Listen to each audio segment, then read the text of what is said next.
Y en el caso, los reflectores ahorita están centrados o enfocados en el caso de Morena, precisamente porque los aspirantes, cualquiera de los que quede, se ha manejado en distintos ámbitos o círculos políticos, pudiera ser la futura o el futuro presidente de México. Entonces yo creo que en ese sentido los partidos políticos, que son organizaciones que su fin es, o propósito, el objetivo es precisamente representar las distintas expresiones políticas, partidistas en el país, pues están haciendo su labor, ¿no? Entonces yo creo que lo de criticarles o cuestionarles que estén haciendo política, pues sería como criticarles como maestro de clases, pues, ¿no? Por decirlo así, yéndonos al extremo.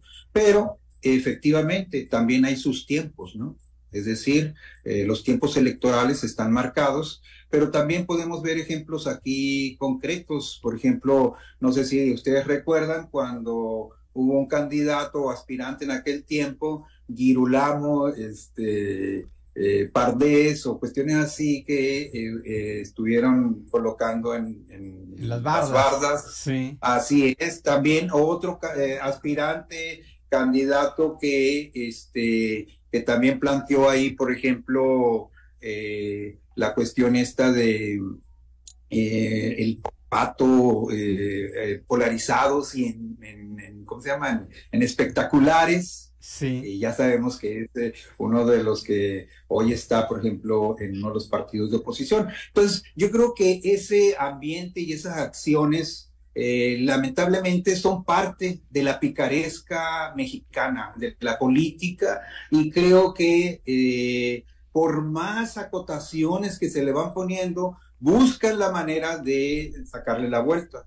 Ahora, volviendo al tema, por ejemplo, de los presidenciables o las presidenciables, en el caso del partido ahorita que está en el poder a nivel nacional, pues podemos observar que efectivamente ahorita las encuestas favorecen fundamentalmente, en este caso, a la jefa de gobierno, la doctora Claudia Sheinbaum, y lo que observamos es que la carrera se ha intensificado, ¿no? Entonces, creo que en ese sentido también es porque buscan, en este caso, evitar el desgastarse con sí. unas, por decirlo, periodos donde se busque hacer una encuesta y se ha reducido o la fecha se está tratando de adelantar, ¿no? Entonces, en concreto, yo lo que veo es que en el caso de Morena, incluso hay analistas políticos que están señalando que la encuesta de Morena muy probablemente sea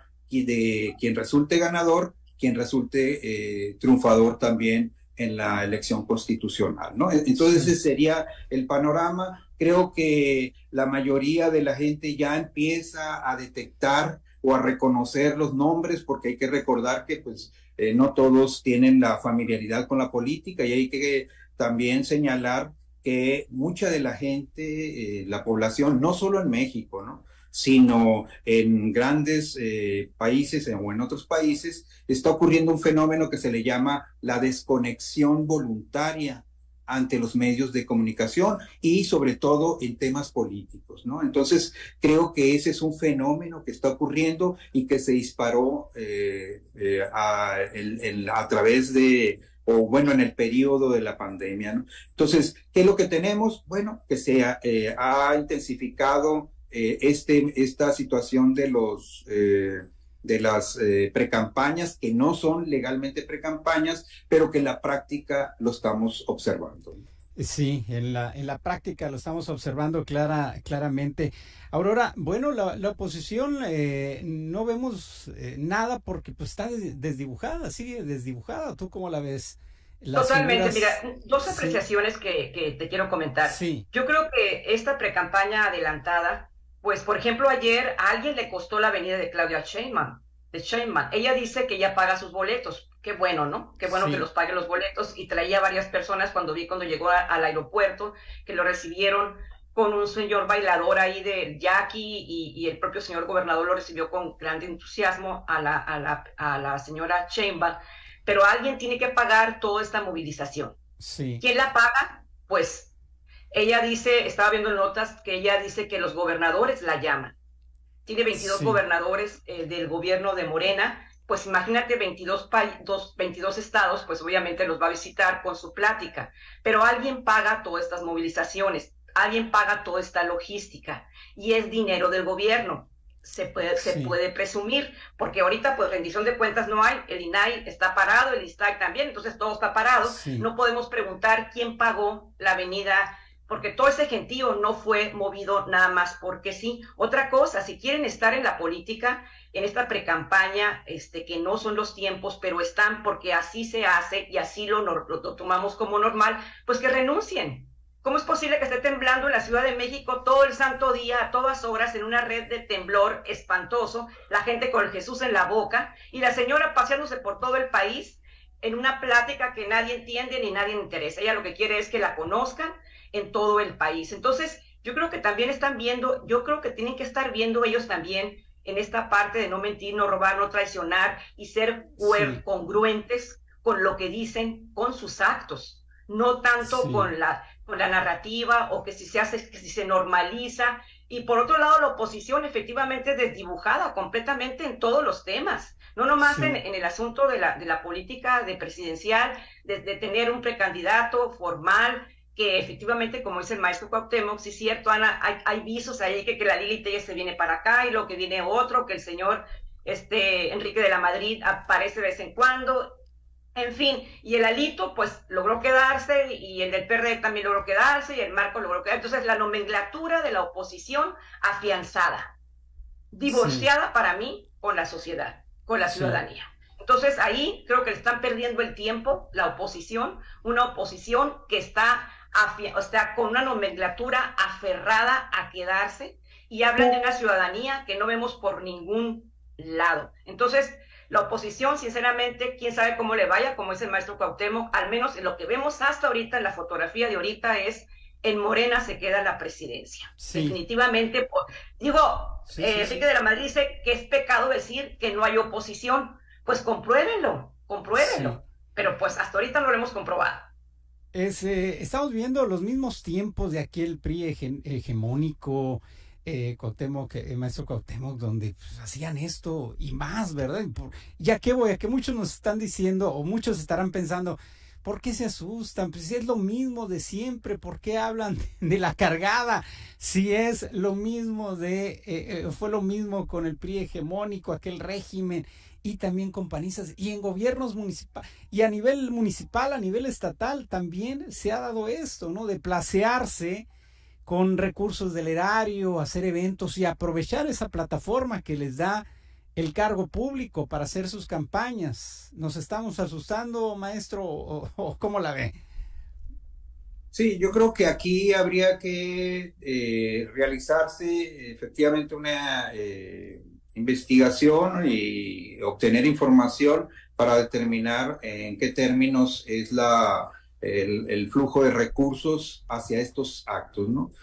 Por ejemplo, así como comenta Aurora, en mi caso yo fui invitado, por ejemplo, a un encuentro ahí en un hotel de la localidad donde estuvo la doctora y pues en lo personal a mí y a los compañeros que estuvimos ahí, entre ellos el rector del Colegio de Sonora, el doctor José Luis Moreno, pues no se nos solicitó en lo más mínimo algún recurso ni nada y lo que supimos es que hubo un comité organizador. Hasta ahí fue la situación.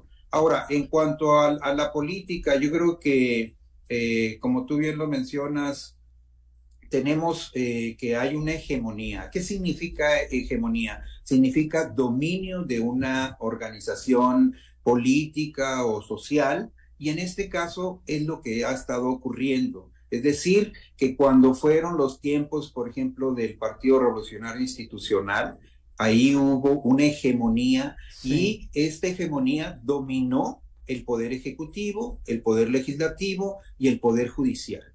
En la actualidad, ¿qué es lo que está ocurriendo con este gobierno? Bueno, que esa hegemonía hasta ahorita, por ejemplo, la tiene una mayoría, pero no las dos terceras partes, en el caso del legislativo. En el poder ejecutivo la tiene y luego en los estados ya está teniendo esta mayoría o esta hegemonía. ¿Qué es lo que ha ocurrido en el caso del Poder Judicial? Pues ya como es del dominio público, ha habido estira y afloja entre la posición del presidente y el Poder Judicial, donde precisamente sería quizá el poder que hasta ahorita no ha entrado del todo como parte de la hegemonía del gobierno, del actual gobierno, ¿no? Cabe señalar que en los tiempos de Ernesto Zedillo Ponce de León, hay que recordar que hubo una cuestión de intervención directa, él siendo el presidente de la República, en torno al Poder Judicial, donde los jubilaron e hicieron toda una instrumentación. Entonces yo creo que esas cuestiones las estamos viendo, las hemos visto históricamente, y en la actualidad lo que hay es precisamente eso. Me parece que hasta cierto punto es sano que los distintos poderes estén adoptando sus posiciones, así como los ciudadanos podamos emitir nuestro voto o nuestra opinión en torno a si es correcto o incorrecto, o válido o no válido, o simplemente si es una posición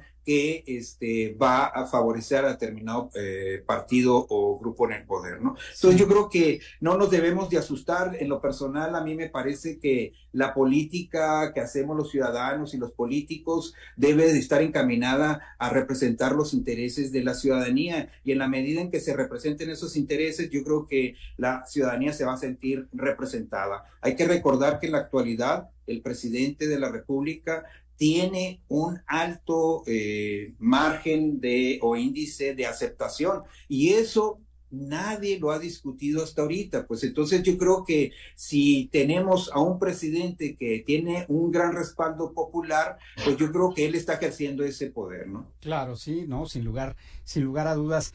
Bueno, ya no nos dan mucho los tiempos, pero no podemos irnos sin escuchar esta parte del perfil, otro tema, ¿no? La renuncia de Claudia Indira Contreras a la Fiscalía General de Justicia del Estado,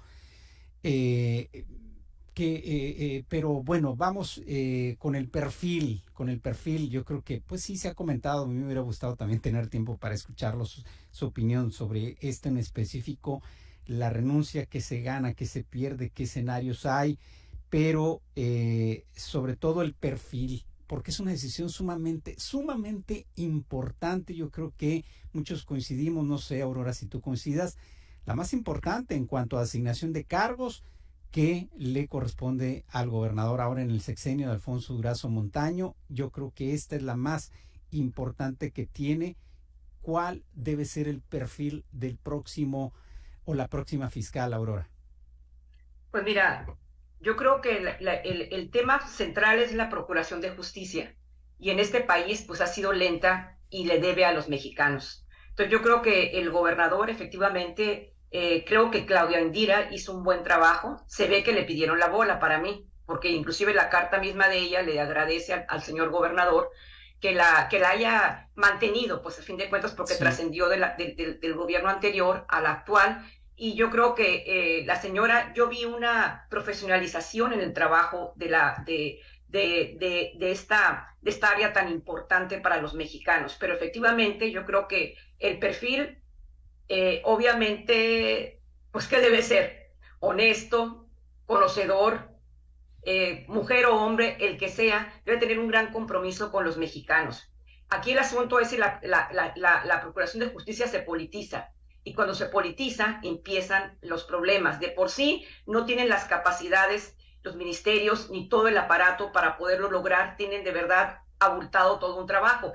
Yo creo que aquí no sé si se pueda divorciar, aunque lo ponga el señor gobernador, que a fin de cuentas tiene que trabajar con un personaje, ya sea mujer o hombre, profesional, decente, pero que a veces pueda disentir de él. Entonces, ¿por qué? Porque simple y sencillamente es un poder autónomo, supuestamente. Aunque yo siempre he dicho que el Ejecutivo tiene por encima de todos los demás poderes, porque el Ejecutivo propone al INE, propone al INAI, propone a todo mundo, propone a los ministros. Entonces, realmente el Poder Ejecutivo tiene una sobre exposición en relación con los otros poderes. Pero yo creo que aquí en Sonora se profesionalizó desde mi punto de vista mucho esta importante área, pero hay realmente una necesidad imperiosa de los sonorenses porque la justicia llegue. Y si se politiza, realmente sí, esto no sucede, Marcelo. ¿Cómo la ves con el próximo fiscal? ¿Quién debe, bueno, ¿qué debe tener como característica, maestro? Yo creo que coincido en que debe ser una persona honesta, eficiente, con bastante experiencia en ese ámbito, porque hay que recordar que en el contexto en que nos estamos desenvolviendo, pues uno de los temas que la ciudadanía ha tenido presente es el tema de la seguridad, ¿no? Yo creo que en ese sentido sí es importante que haya un mayor dinamismo, un mayor esfuerzo en esa materia, y como lo reconoció la propia titular de la Fiscalía, que señaló que se requería pues un relevo, un entusiasmo, que ya había cumplido con su trabajo, pero que también se requiere bríos nuevos. Yo creo que en ese sentido dio la pauta para señalar que efectivamente, si ella consideró que ha aportado hasta ahorita, y como lo señala Aurora, ha aportado su granito de arena en términos de la eficiencia y la función de la Fiscalía, pues yo creo que el relevo debe de ser para mejorar, ¿no? Y en ese sentido, yo creo que el reto de quien venga a el perfil, como ya lo señalamos, que cumpla con esos aspectos y características, debe de tener un gran sentido de servicio en esa materia, y además una disposición total, porque sabemos que el tema de seguridad en Sonora y en el país es un tema prioritario, ¿no?